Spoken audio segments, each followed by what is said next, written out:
poder estar aqui, que é um privilégio enorme. Da mesma forma que eu tive a ousadia e o desplante de o convidar há cerca de 4 meses para ele fazer a apresentação do meu livro, que o João agora simpaticamente apresentou, A Criação do Mundo. Ele, o Nuno, neste caso, decidiu fazer o mesmo comigo, pagou-me esta partida. No meu caso, eu sinto-me veras honrado, é um privilégio, o Nuno. Acho que de todos, acho que este rapaz com idade está-se a apurar, está-se a tornar um caso sério, muito sério, aliás, ele é, mas está-se a tornar um caso muito sério no campo literário português. Esta é a minha opinião, vale o que vale. E este romance em particular, A Morte do Papa, aborda um tema que desde há muitos anos, desde que eu me conheço, que é um tema que não vou dizer que sempre me fascinou, mas que sempre me intrigou, que está relacionado com os segredos do Vaticano. E o Vaticano é aquele manancial, ou seja, é um alforme de segredos, de tal maneira aliciantes que qualquer escritor que se preze, ou qualquer amador de escritor, ou qualquer aspirante a escritor gostaria de entrar nos arquivos do Vaticano. Provavelmente não seria lá vivo, mas gostaria de lá ir pelo menos uma vez, ao ser uma mosca ou uma formiga, para poder lá entrar e poder vasculhar naquele manancial de livros e de manuscritos e de pergaminhos, etc, etc, etc. No caso em concreto aqui da Morte do Papa, eu não vou estar descansado, porque eu não vou revelar quem é que matou o Papa. Senão depois isto estragava o filme que provavelmente já o Spielberg ou coisa assim deve estar a pensar fazer. Mas o caso da Morte do Papa, e o Nuno muito bem e assumidamente deu depois no fim a comparação com figuras da história nas quais se inspirou, e que também já, para quem gosta de cinema ou quem já viu estes filmes no cinema, nomeadamente o Padrinho 3, há uma ligação, ou seja, não houve vergonha de fazer, neste caso o Coppola de fazer o filme e o Nuno de fazer o livro. Quanto a mim, o livro até está melhor do que o filme, porque sabes que se Coppola vê o teu livro, fica pior estragado e vai fazer um remake do Padrinho 3. Porque, ou seja, as personagens, a ligação, há que fazer é o paralelismo entre as personagens, entre o que foi realmente o Papa Albino Luciano, o Papa João Paulo I, e o que é o que vem a ser depois o Papa Mateus I, a personagem deste livro. Aqui, portanto, e a verdade é que é quase impossível mudar qualquer coisa no manuscrito do Nuno, porque a arquitetura da narrativa está tecida de tal forma que se nós alterarmos ali um pequeno bloco, tudo se vai desmoronar e em vez de nós estarmos a trabalhar do lado positivo, bem pelo contrário, estamos a prejudicar o manuscrito. E, portanto, a genialidade da obra do Nuno também se vê por esse aspecto. E também, a partir do momento em que eu comecei a ler o manuscrito, eu não o consegui parar de ler. Eu li o manuscrito basicamente numa viagem de avião, não é? Num trajeto bastante curto.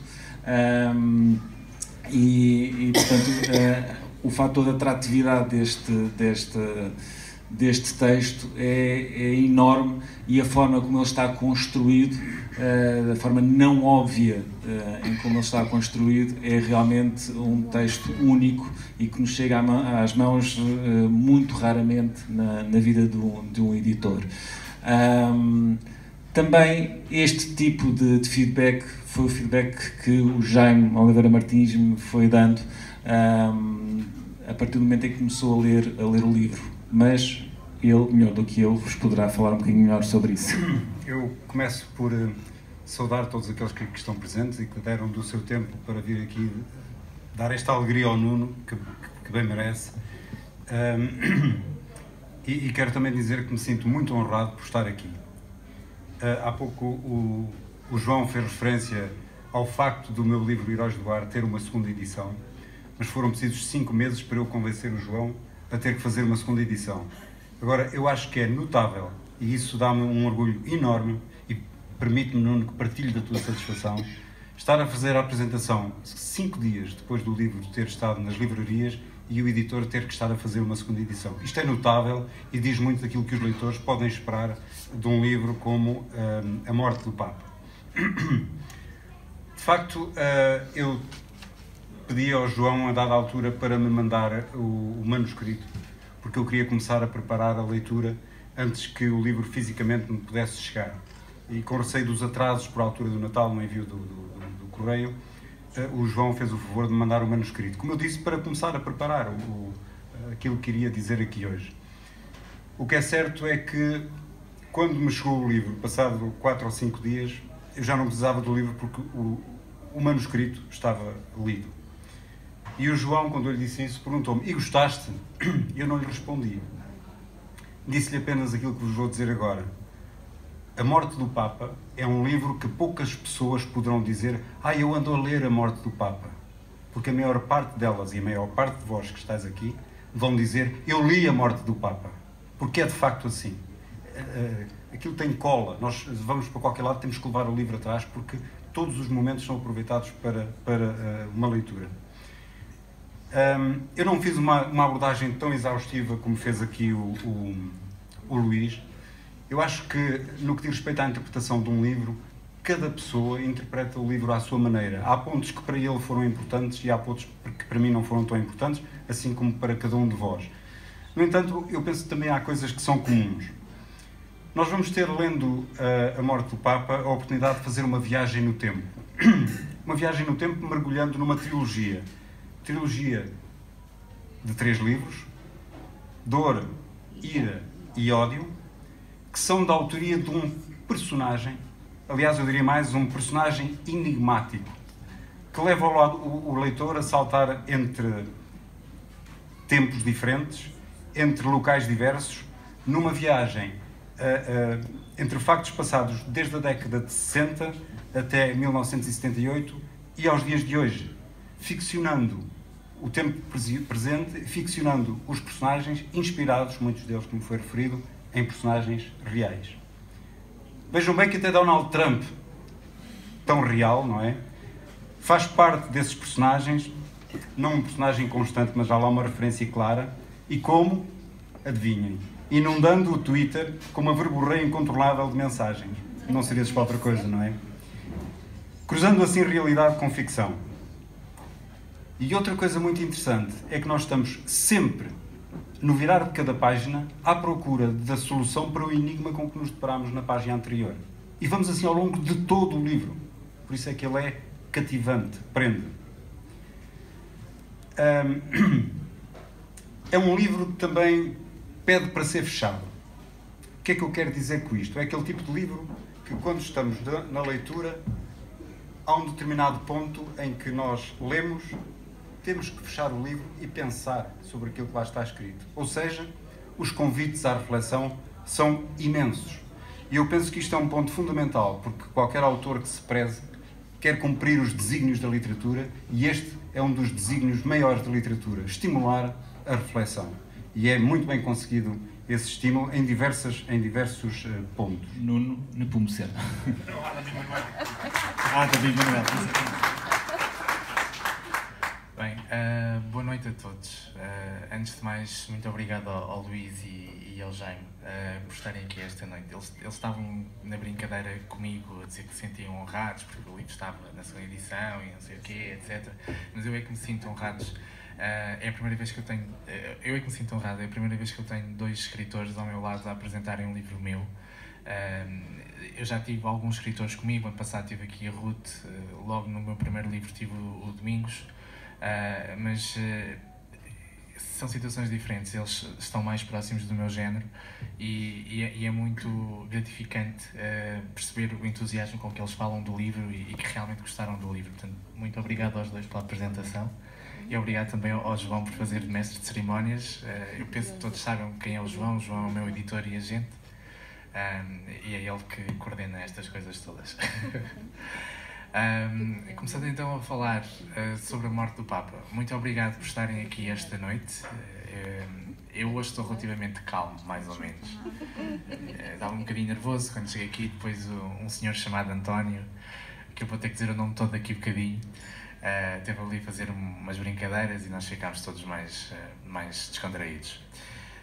Obrigado a todos por estarem aqui. Gostaria também de agradecer à FNAC por organizar mais uma vez, eu acho que já é a sexta vez que nós estamos aqui nesta sala, sempre à mesma hora, sempre uma quarta-feira e sempre com o apoio da FNAC, a organização da FNAC. Eu gostaria de agradecer e reconhecer isso mesmo por servir de uma certa forma quase de, eu não diria patrocínio, mas de apoio a todos os lançamentos. E também à Cultura por organizar este lançamento e também o próximo que nós vamos fazer no sábado na FNAC de Faro. Começando então pela cultura, gostaria de agradecer ao João por acreditar em mim. O João é a pessoa responsável pela minha carreira. Se não fosse o João, eu não teria publicado Pecados Santos e muito menos a Última Ceia e agora a Morte do Papa. Portanto, se nós estamos todos aqui hoje reunidos, devemos isso ao João. Muito obrigado. O João não trabalha sozinho, o João trabalha com uma equipa bastante competente. O António Fonseca Tavares, desta vez consegui-me lembrar de 2 dos apelidos do António, porque ele tem muitos, e ele fez-me prometer que eu os ia dizer todos, mas eu não sou capaz de dizer os apelidos todos do António.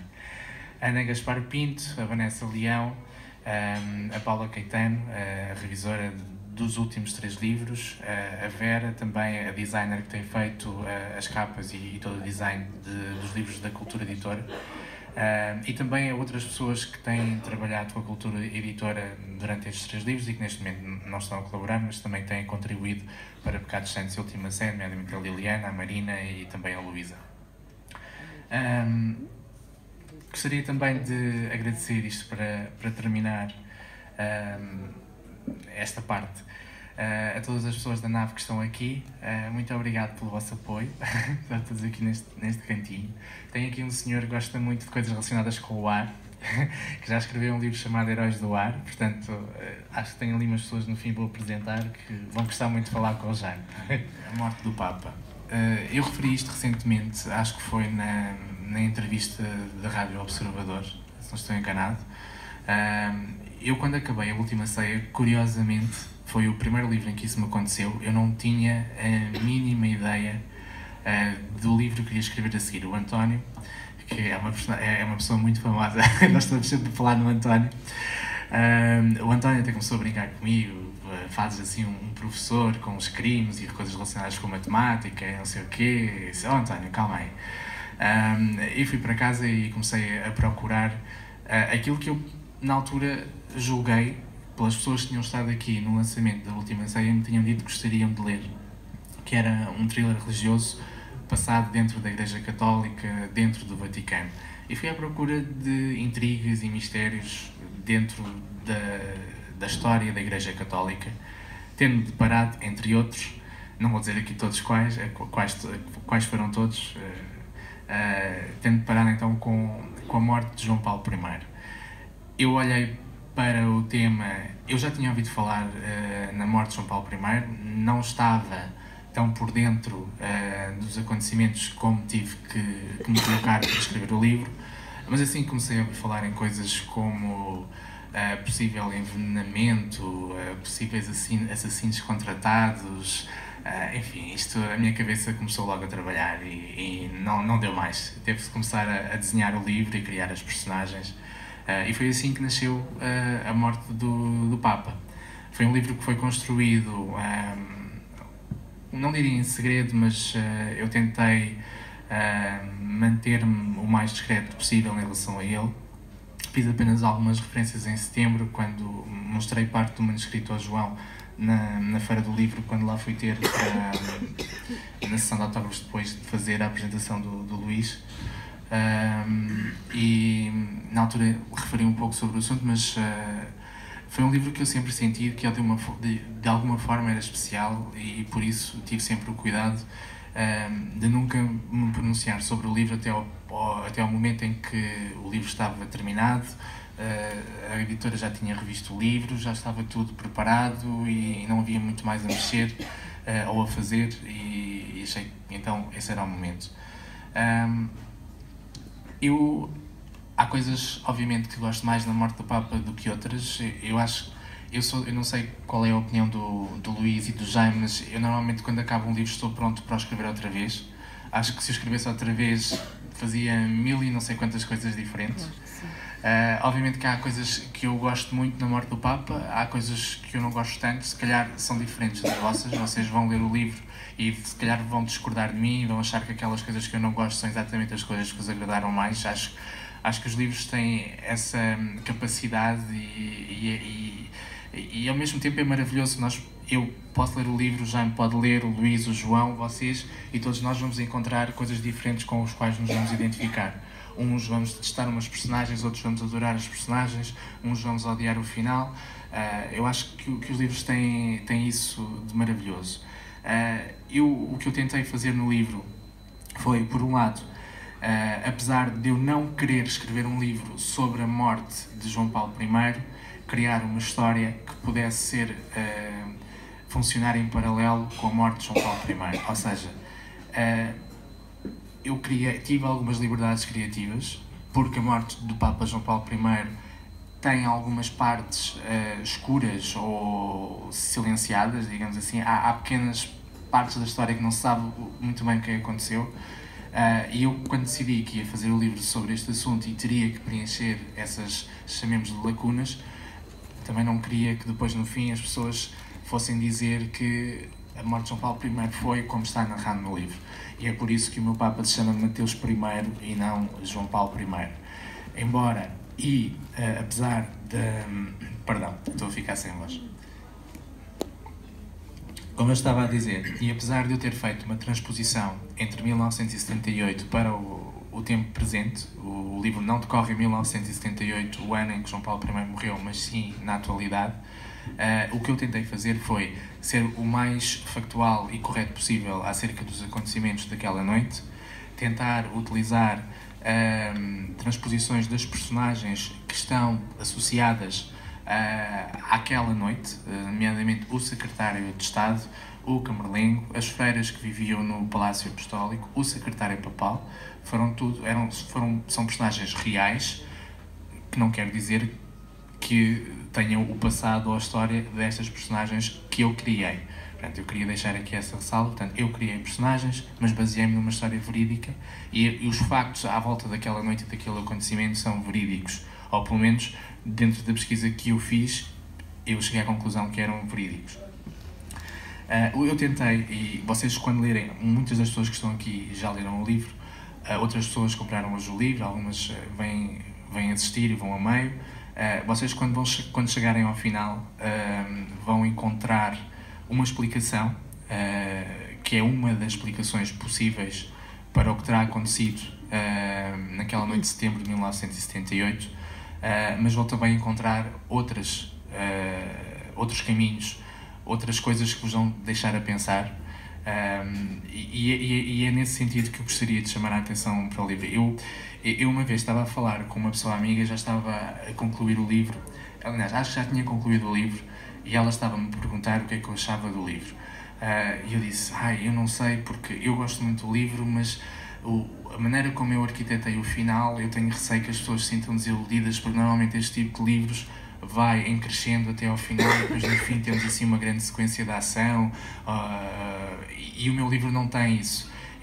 Os últimos capítulos são diálogos, todos com uma personagem, através dos quais nós vamos percebendo o que é que se passou naquela noite, ou o que é que se poderá ter passado naquela noite.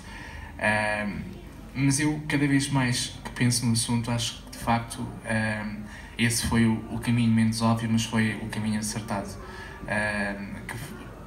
porque permite com que cada um de nós interpretemos o livro como nós desejamos, e cada um de nós encontremos coisas no livro que nos possa fazer pensar sobre o livro e sobre aquela história. E foi essencialmente essa a minha intenção. Não foi, tal como eu disse na entrevista ao Observador, não foi ser polémico nem controverso. Eu não ando atrás de filão nenhum. Eu apenas achei que esta história era muito rica. Era uma história que, a partir do primeiro momento em que eu a vi, achei que me caía que nem uma luva. Eu, modéstia à parte, achei que era capaz de escrever, e foi por isso que a escrevi.